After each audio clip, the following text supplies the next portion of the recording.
What's going on, y'all?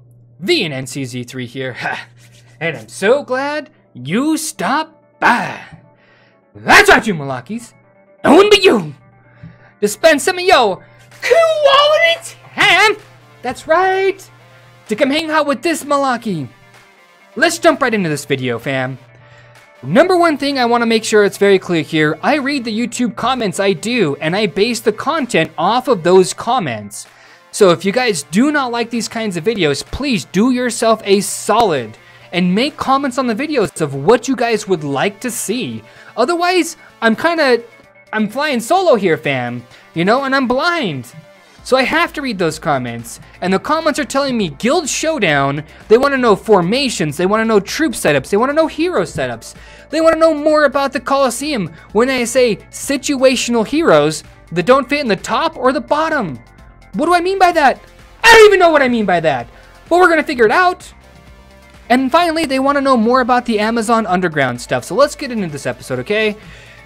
Guild Showdown. The number one thing I will tell you guys right now is rock beats paper, paper beats scissors, scissors beats rock. Something like that, right? Anyways. Formations. All of these counter each other. An infantry phalanx counters a range phalanx, counters a cavalry phalanx, okay? It's just the way it works. Same thing with wedges. Infantry wedge counters a range wedge, counters a cavalry wedge.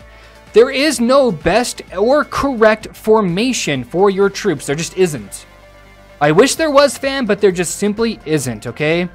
I will tell you guys this much. I'm kind of leaning towards a ranged wedge, though. Or possibly a infantry wedge.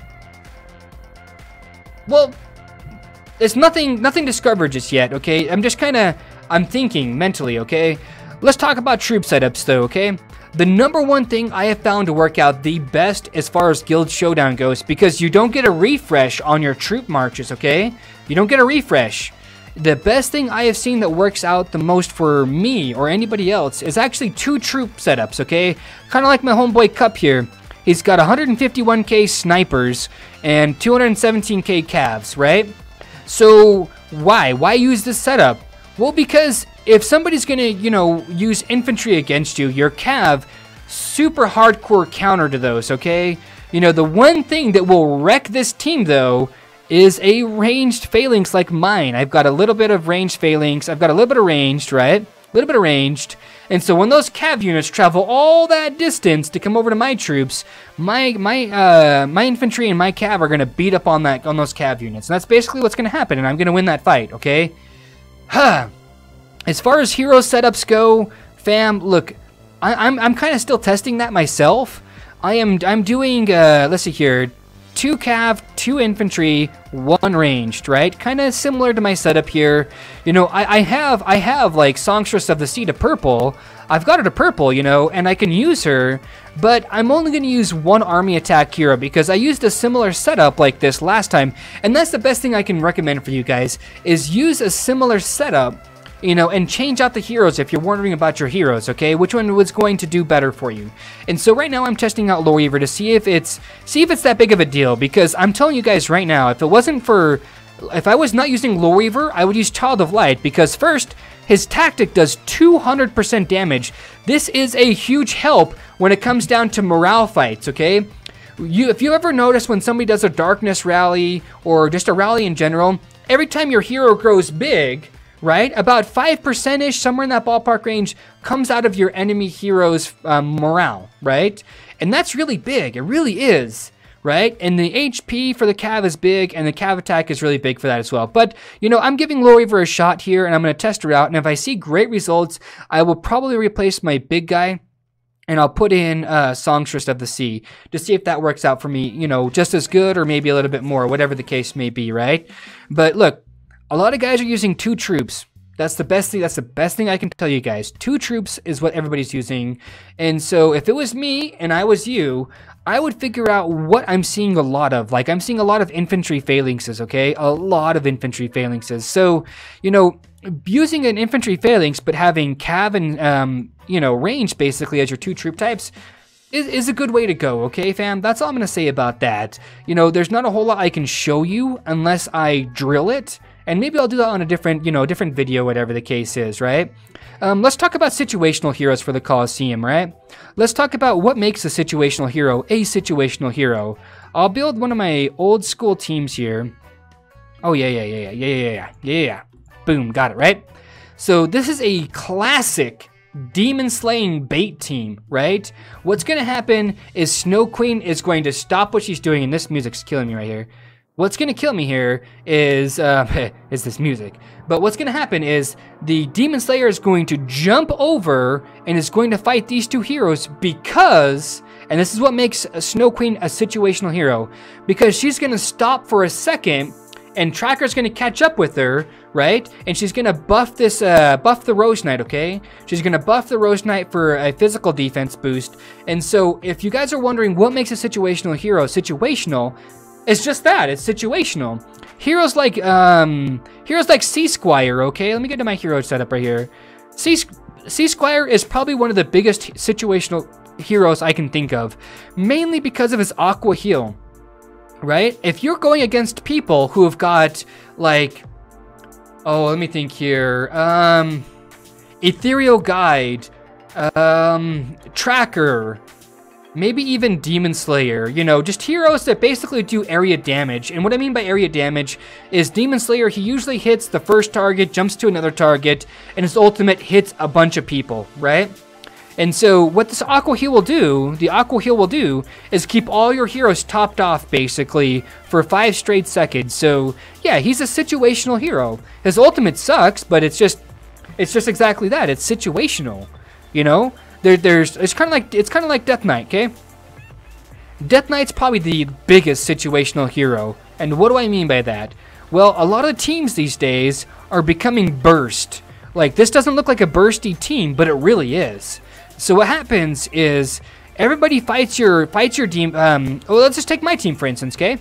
My team will kill your front tank if it doesn't get a heal soon, right? But they forego that heal, right? They do for a very specific reason, because once that Death Knight dies, my team advances basically, and their Rose Knight fights my Demon Slayer, and that Death Knight gets in the middle of my whole team, ultimates, and throws my entire team to the side and freezes everybody.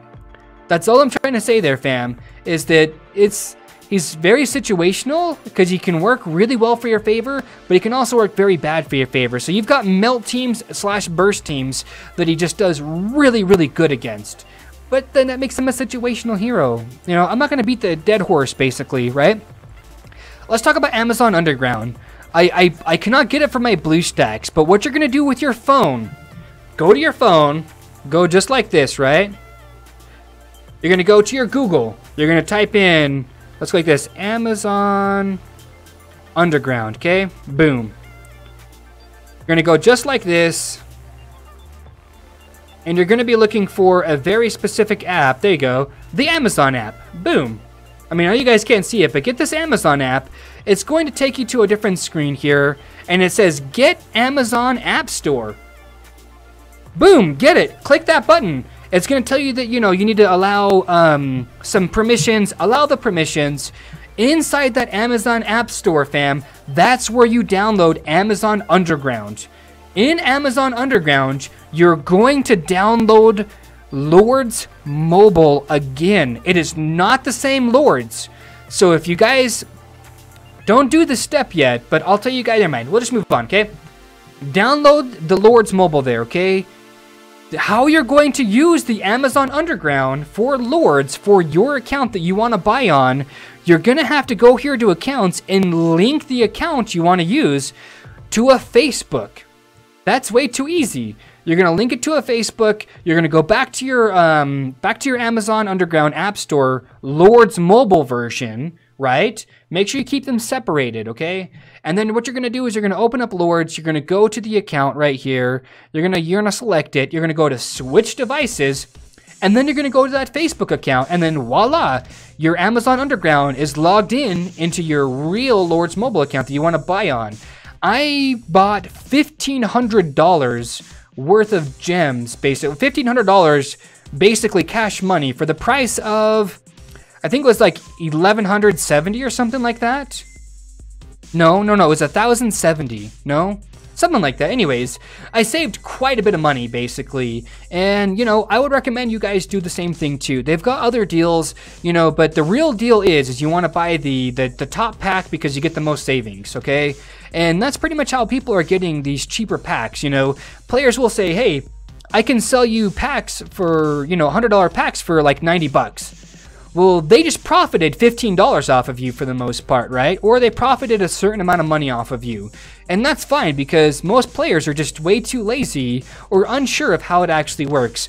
What I'll do is I will probably, if it gets enough requests, basically, if enough comments are made on how to show me how to get the Amazon App Store, all that stuff working, then what I'll do is I'll get my air server back up and I'll put it on the screen, and then I'll go through it manually with you guys so that you guys can see what I'm doing step by step. And on that note though, guys, again, if you don't like the videos I'm putting out, leave a dislike, that's fine, I don't care. But just comment on the video and let me know what you want to see, what would make you happy basically, because I go off of what the comments say, not so much of just this is a dislike, well, let me go like this and throw the dart. Oh, look, hey, it landed at that. Let me do that video instead, you know? No, I read the comments, fam. But anyway, so guys, draw what I'm talking about, though. Love, peace, and chicken grease. Be safe. Thanks for stopping by to spend some of your quality time. And, yeah, stay classy.